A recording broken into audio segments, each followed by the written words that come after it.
sa toilet, nakaload siya. Tapos yung left hand niya, nakalubog na sa loob ng bowl. Tapos nakaganyan siya. Tapos nakaano yung dila niya, tsaka yung mata niya kulay puti na. Pagpulso ko sa kanyang gano'n, wala na siyang pulso.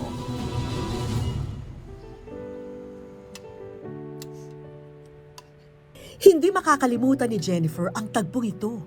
Inaakala raw niya noon ay sa kamay niya mismo pumanaw ang kanyang partner na si Fredmore de los Santos, isang kilalang artista mula sa That's Entertainment.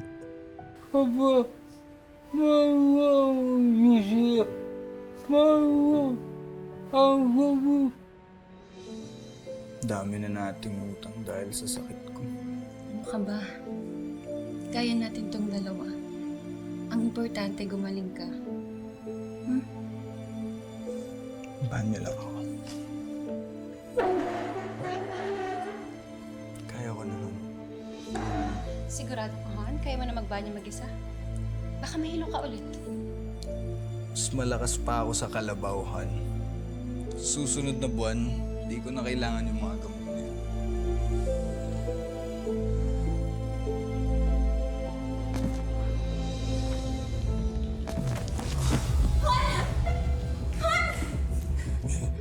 Naninigas ka! Hindi ka na rin humihinga! Han! Gumising ka, Han! Han, gumising ka! Han! Han, gumising ka! Han! Han, gumising ka! Siyempre mahirap actually. Pero kinakaya ko. Kahit mahirap, kinakaya ko. Every night, lagi ako nag-pray na kapag pagiling niya na pinasawa.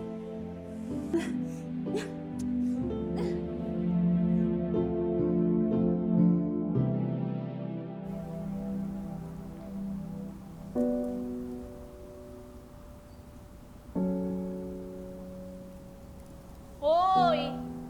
Nagsiselfone ka ba o naglilinis? Asan ang abaya mo? Bakit? Day off ko. Ikaw, nagsiselfone ka ng cellphone. Di ba, friend? Sabi mo sa akin maghanap na ako ng asawa kasi hindi na ako bumabata. Oo nga, tama yan.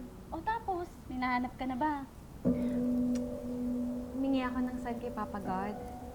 Sabi ko, kung may nakalaan pa para sa akin, siya na bahala magbigay ng sign. Tapos alam mo, mula kahapon, puro first love never dies yung nababasa ko sa magazine, sa TV, sa billboard. Ah! Tingnan mo! Pati sa t-shirt mo! Ah, nakakaloka, di ba? Oo nga, friend! Teka! Di ba? Si Fred mo rin yung first love mo dati. Yung child star. Oo. Kaya nag-message na ako sa kanya. Sabi ko, kamusta? Pero, bahala na. Baka di naman mag-reply yun eh. Yung telepono mo nagre-ring. Hala siya! Si Fred mo tumatawag. Sagutin mo na! Dali! Sige. Hello? Fredmore? Kamusta?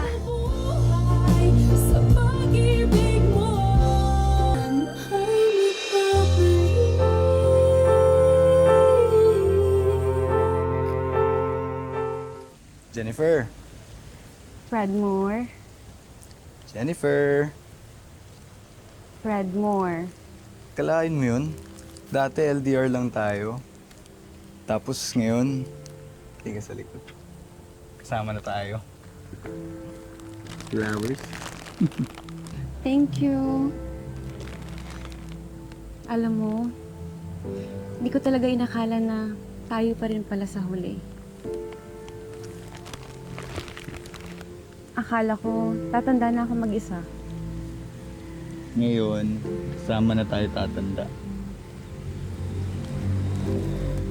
Promise ba yan? Baka mamaya iwan mo ko. Jennifer, hindi. Hindi kita iiwan. Sa hirap at sa ginawa, magkasama na tayong dalawa. Okay?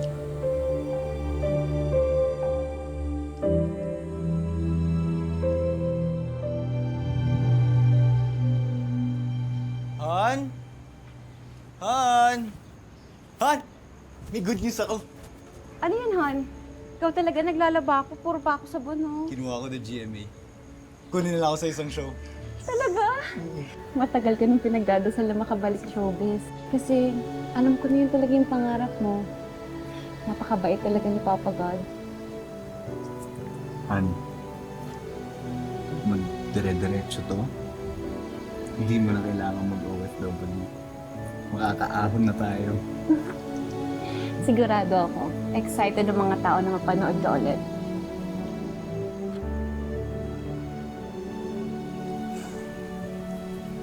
Han, tingin mo, gusto pa rin kaya nila ako? Iba naman siyempre. Gwapong-gwapo ka pa rin, no? Para kang hindi tumatanda eh. Nabola mo na naman ako. Kaya mahal na mahal kita eh. Mahal na mahal din kita.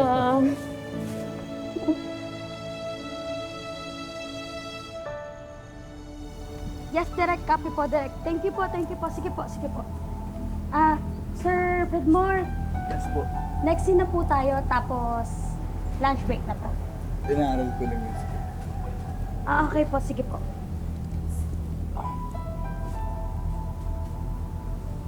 Okay po, direct. Pupunta na po. Sir! Sir Fredmore! Tulong! Tulong! Medic! Medic! Nasaan ang medic? Tulong! Sir! Sir! Layuan nyo! Tulong! Medic! Ano ba? Bigyan nyo ng hangin. Bigla na lang umuwi siya ng mga hapon. At pagbukas ko ng pinto, pagkatok niya, biglang himakap at sinabi niya sa akin na, Han, sabi niya, I'm sorry. Bakit? Hindi ako nakapag-taping, sabi niya. Munti ka na mawala ng asawa.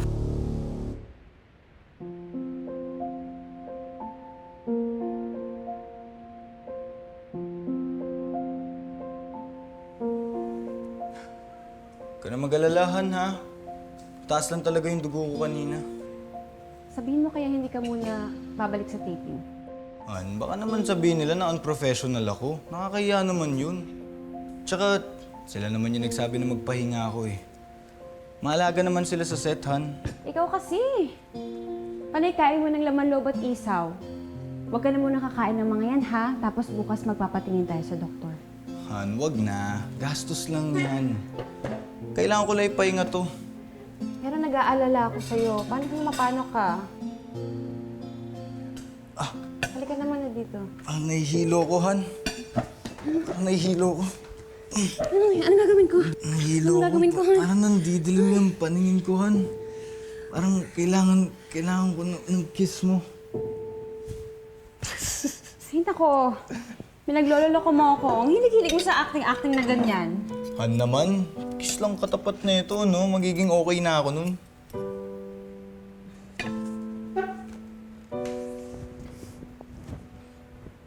Yan! Pero seryoso, ha?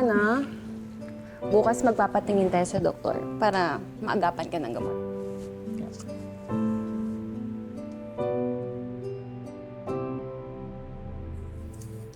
Dami na nating utang dahil sa sakit ko. Pasensya ka na, Han, ha? Ano ka ba? Kaya natin tong dalawa. Ang importante, gumaling ka. Bahan niyo lang ako. Kaya ko na, Han. Kaya na lang. Sigurado ka, Han? Kaya mo na magbanyo mag-isa? Baka mahilo ka ulit. Mas malakas pa ako sa kalabaw, Han. Sa susunod na buwan, di ko na kailangan yung mga gamot na yan. Jennifer! Ano na? Usapan natin yung 1 linggo ang bayad mo sa utang. Aba, magbe-biyernes na. Nasaan na? Aling Shania, pasensya na po talaga. May mga binili lang kaming gamot para sa asawa ko. Tapos ako naman hinihiga po ulit. Pero sa Lunes, magkakapera na kami. Promise ho. Makaalis na nga.